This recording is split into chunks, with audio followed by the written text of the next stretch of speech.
USDA's numbers prove true. The U.S. will produce 13.8 billion bushels of corn, a 28% increase from 2012. But the other avenue is an early frost that finishes off a late planted crop.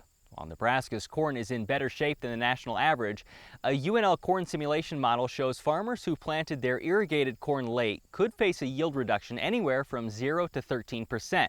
That's partly due to the strong chance of frost before harvest. Near Grand Island Wednesday, we talked with Rees about how the Hybrid-Maize model is forecasting the rest of this year's growing season. Hybrid-Maize model was developed by a series of agronomists in the UNL Agronomy and Horticulture Department in Lincoln. Haishun Yang, who also wrote the Crop Watch article, is our modeler with that, and Ken Kassman and several others were involved with it. What it does is it looks at a 30-year long-term average weather conditions, and it tries to predict what's the best situation, perfect conditions for highest yielding corn. And it will also do 25% of average, or of best, 75% in a median as well. And so when we say perfect conditions, we're saying no limitations on water and nutrients, no disease, so perfect conditions. So under perfect conditions, if you planted around the average time for corn in an irrigated situation, what does it show? So an average situation in this case, we were assuming around mid-May for an average situation this past year.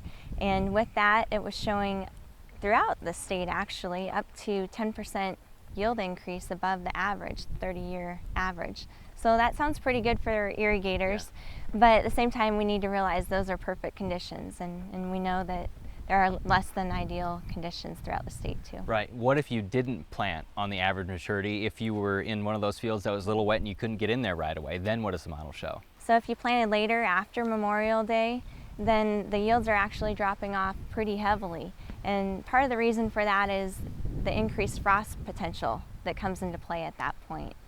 There's also some things with the weather that we've had. This is not like last year where it was brutally hot. It's been more cooler, but that's also maybe helping the yield. We do have cooler temperatures this year, and so part of what the model is doing is it's looking at, okay, what is the potential for a long grain fill period?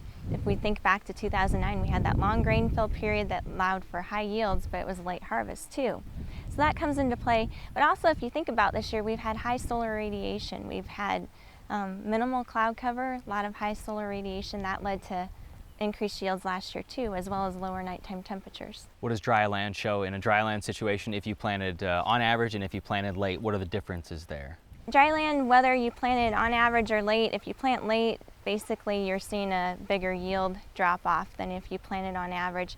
But really, dry land, it's basically where you're at in the state and what range you've gotten, and that's what's going to come into the biggest factor there. Because it's so hit or miss. That's right. It's been really scattered as to who's gotten rain and who hasn't, even within a couple miles. How strong is the chance of frost because of this late maturity? And that's kind of the reason that you're looking at this. How strong is the chance of frost throughout the state? And it probably differs. It does differ throughout the state. We have a Crop Watch article on that, cropwatch.unl.edu, and it ranges in some cases in northeast Nebraska up to 70% later that you planted. So we're hoping that we don't have to worry about that or think about that, and we'll keep you updated on Crop Watch throughout the rest of this growing season. As Jenny mentioned, you can find the detailed yield forecast on the Crop Watch website. We'll also link to that story on the Market Journal homepage.